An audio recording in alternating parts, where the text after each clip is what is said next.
Selamat pagi anak-anak. Hai, Ini baik. lengkap ya. Sudah lengkap siswanya semua sudah bergabung. Ya, apakah di situ masih banjir, Nak? Sedang enggak, Bu?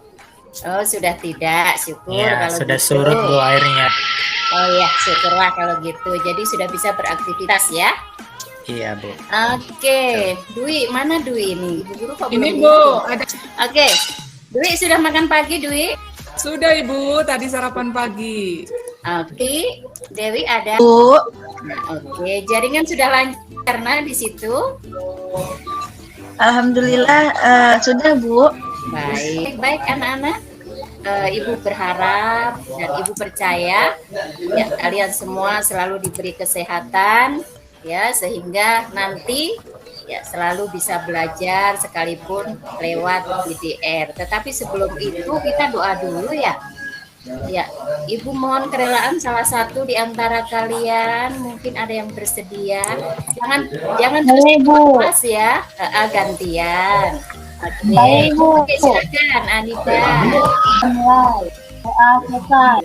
Kita kirim link Google Form ya kalian ya karena itu adalah bukti fisik bahwa kalian ikut belajar pagi ini. Sekalipun ibu lanjut. Ibu mau tanya, kira-kira ada yang masih ingat pembelajaran sebelumnya apa? Ibu yakin anak-anak ibu bukan anak-anak yang pelupa. Oke, siapa yang masih Baik, ya. ingat? Ya. Saya lupa, Bu. Aduh, Fajar, kamu jangan mikir banjir terus. Badai pasti berlalu, Nak. Pidato persuasif ya Bu. Oh, iya. Kan belajar tentang teks cerpen, mana nilai-nilai positif atau nilai moral yang kita bisa dapat dari sana, kita ambil, kita terapkan dalam kehidupan sehari-hari. Kalian nanti akan bisa D35 teks cerpen ya, melalui diskusi kalian diharapkan untuk dapat identifikasi fitur pembangun dari teks cerpen. Nah, sebelum lanjut, Ibu Guru mau tunjukkan sesuatu ke kalian, tolong diamati ya.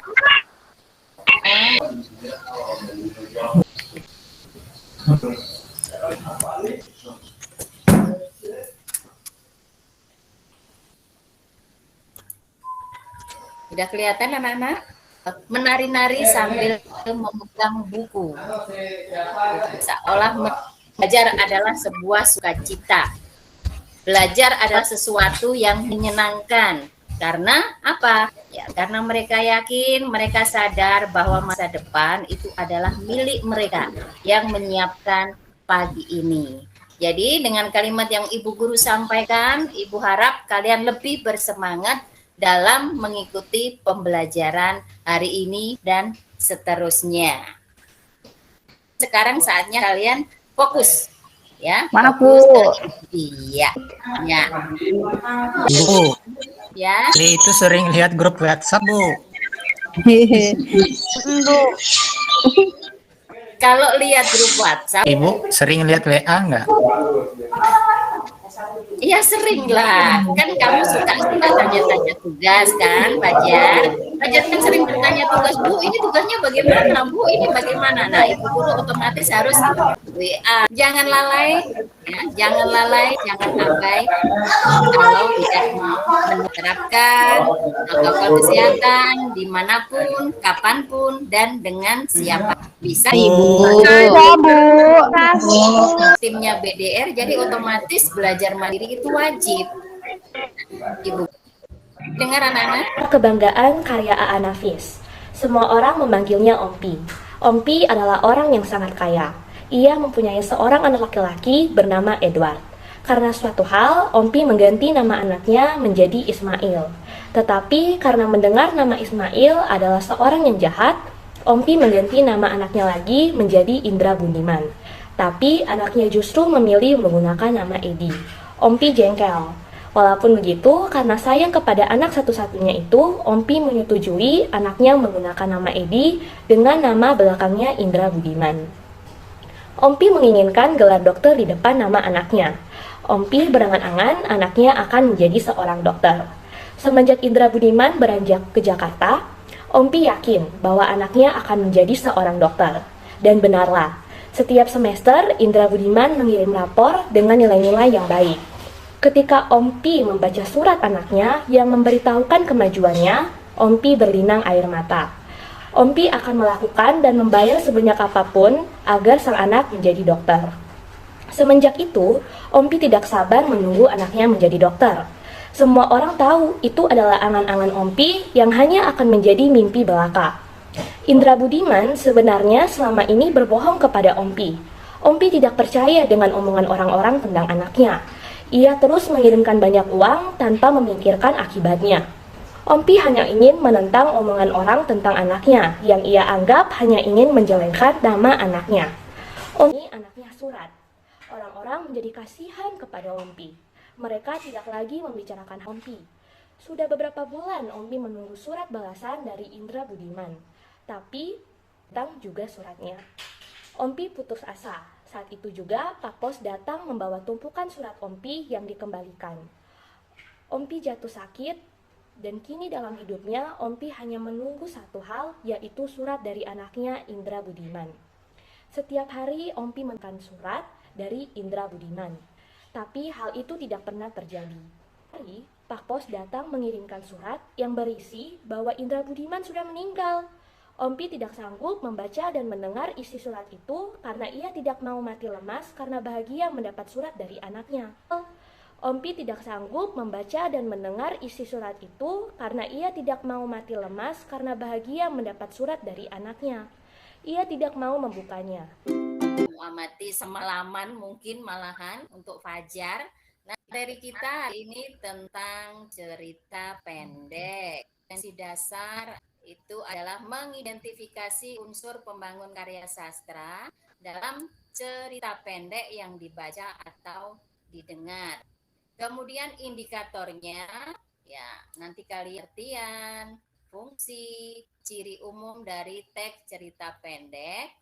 Pengertiannya cerita pendek itu apa? Atau cerpen itu apa?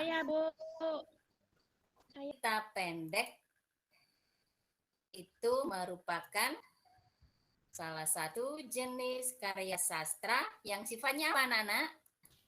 Fiksi. Fiksi, Bu, nggak Fiksi. nyata. Fiksi yang menceritakan sekilas tentang kehidupan tokoh. Begitu juga tokohnya, karena tokohnya terbatas, segala sesuatu terbatas, jadi otomatis makanya disebut sebagai cerita Pendek. Kalau diceritakan secara panjang dan lebar, otomatis ya bukan cerpen lagi, tetapi apa? Novel, Bu. Bisa novel, Roman. dan sebagainya. Bu. Cerpen, cerita panjang. Tujuan dibuatnya cerpen itu selain sebagai pengungkapan, ya, mengungkapkan kreativitas penulis atau pengarang dalam bentuk cerita, tetapi juga bersifat menghibur ataupun ya mengandung nilai guru. Dengar Fajar ini orangnya sukanya berhayal ya, seperti Fajar suka menghayal ya, menghayal yang positif-positif. Nah, inilah saatnya Nak Fajar, kamu berkreasi, mengungkapkan apa yang kamu hayalkan itu dalam bentuk cerita. Nah, ini merupakan ajang positif ya buat anak-anak seperti Fajar. Juga yang lain tidak menutup kemungkinan supaya kalian lebih berlatih lagi, karena setelah ini nanti di akhir bersifat rekaan atau fiktif. Terus dapat dibaca atau diselesaikan dalam sekali duduk 10 menit sampai 1 jam. Jalan cerita pendek terdiri kurang dari 10.000 kata dan alurnya tunggal, yaitu maju, Bu. Iya, itu merupakan ciri-ciri cerpen. Karena tadi bentuknya ringkas, otomatis kata yang dipakai juga hanya sedikit, tokoh juga dibatasi, alurnya pun hanya alur maju.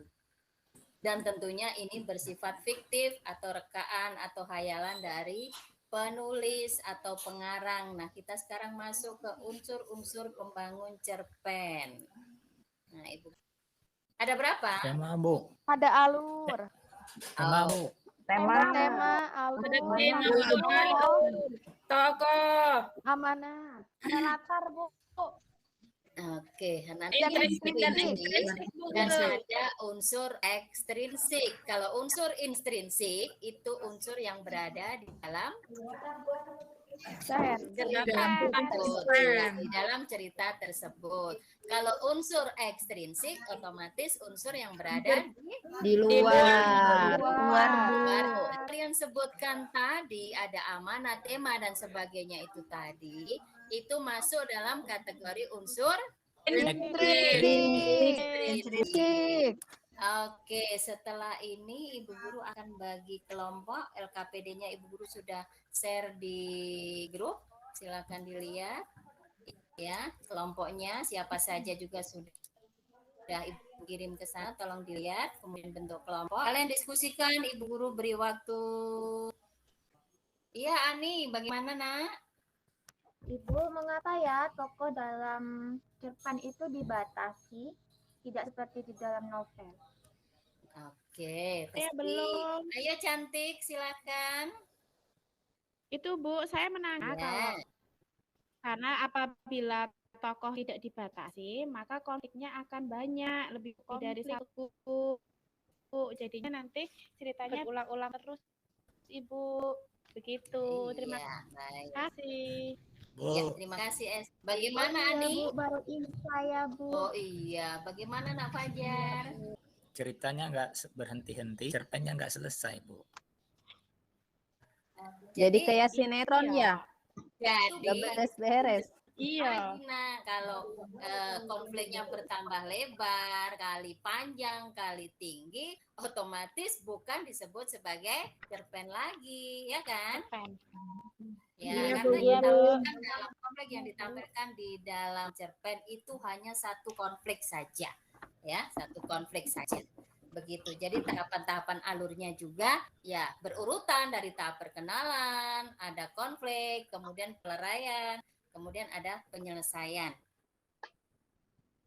Seperti itu. Ya, Kania silakan. Ya, baik teman-teman. Saya Kania dari perwakilan kelompok 1 akan mempresentasikan hasil analisis saya dan teman-teman mengenai Kelompok 2 dari hasil analisis kami setelah diskusi dalam cerita pendek itu